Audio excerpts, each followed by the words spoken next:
नमस्कार नित्य नतून रान्नाय सबाइके स्वागत जानाच्छि। आज के आमी आपनादेर साथे शेयर करब मात्र एकटा डिम और एक कप आटा दिए दारुण स्वादेर बिस्कुट रेसिपि। এই বিস্কুটটা আপনারা হাতে 10 মিনিট সময় নিয়ে কিন্তু বানিয়ে নিতে পারবেন।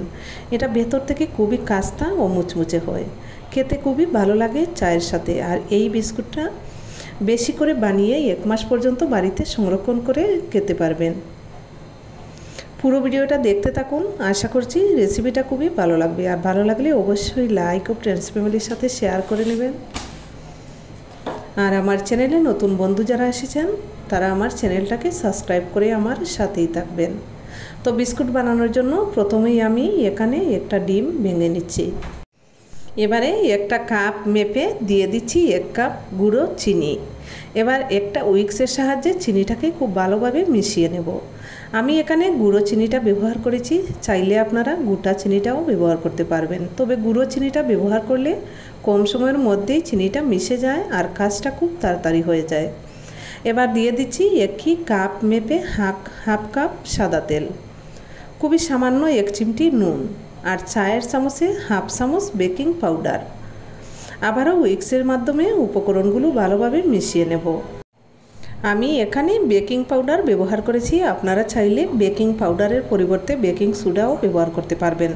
তবে পরিমাণে একটু কম দিতে হবে, মানে চায়ের চামচের 4 ভাগের 1 ভাগ দিতে হবে। তো উপকরণগুলো মিশিয়ে নেওয়ার পর একটা বাটি মেপে প্রথমে দিয়ে দিচ্ছি 1 বাটি আটা। এখন ডিমের মিশ্রণের সাথে ভালোভাবে মিশিয়ে নেব। মিশিয়ে নেওয়ার পর যদি দেখা যায় যে ডোটা পাতলা রয়েছে, আরও কিছু আটা লাগবে, তাহলে পরে আরও কিছু মিশিয়ে নেব। তো দেখুন এখানে 1 বাটি আটা মিশিয়ে নেওয়ার পর ডোটা পারফেক্টভাবে রেডি হয়নি, ডোটা অনেকটাই পাতলা রয়ে গেছে, তার মানে এখানে আমাদের আরও কিছু আটা লাগবে।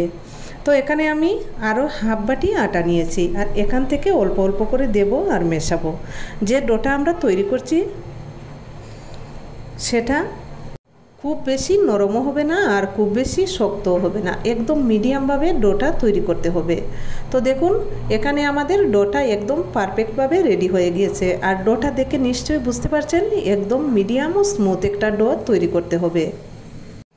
আর আটার পরিমাণটাও আমি একটু দেখিয়ে দিচ্ছি। ডোটা তৈরি করতে আমি এখানে 1.5 বাটি আটা নিয়েছিলাম, তো পুরো 1.5 বাটি আটা আমাদের এখানে লাগেনি, এর থেকে এইটুকু আটা রয়ে গেছে। এবার এই ডোটাকে আমি 2টি ভাগে ভাগ করে নেব। তো 2টি ভাগ থেকে 1 ভাগ এক সাইডে সরিয়ে রাখবো আর 1 ভাগ নিয়ে লম্বা করে একটা রোল করে নেব। এবার একটা নাইফের সাহায্যে ছোটো ছোটো করে লেচি কেটে নেব। এইভাবে করে লেচি কেটে নিলে সবকটা বিস্কুট একই সমান সাইজ হবে। এবার বিস্কুটের শেপ দিয়ে নেব। প্রথমে একটা লেচি নিয়ে একটু লম্বা শেপে তৈরি করব। এরপর একটা নাইফের সাহায্যে লম্বালম্বিভাবে দাগ কেটে নেব, এতে বিস্কুটগুলো দেখতে খুবই সুন্দর লাগবে। আমি যেভাবে বিস্কুটগুলো ডিজাইন করেছি সেভাবেই যে করতে হবে তা কোনো কথা নয়, আপনারা আপনাদের পছন্দ অনুযায়ী যে কোনো ডিজাইনে তৈরি করতে পারবেন।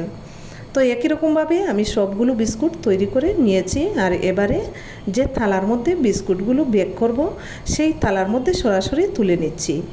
আর অবশ্যই বিস্কুটগুলো রাখার সময় একটু ফাঁকা রেখে বিস্কুটগুলো রাখতে হবে, যাতে বিস্কুটগুলো ফুলে একটার সাথে আরেকটা লেগে না যায়, সেদিকে খেয়াল রাখতে হবে।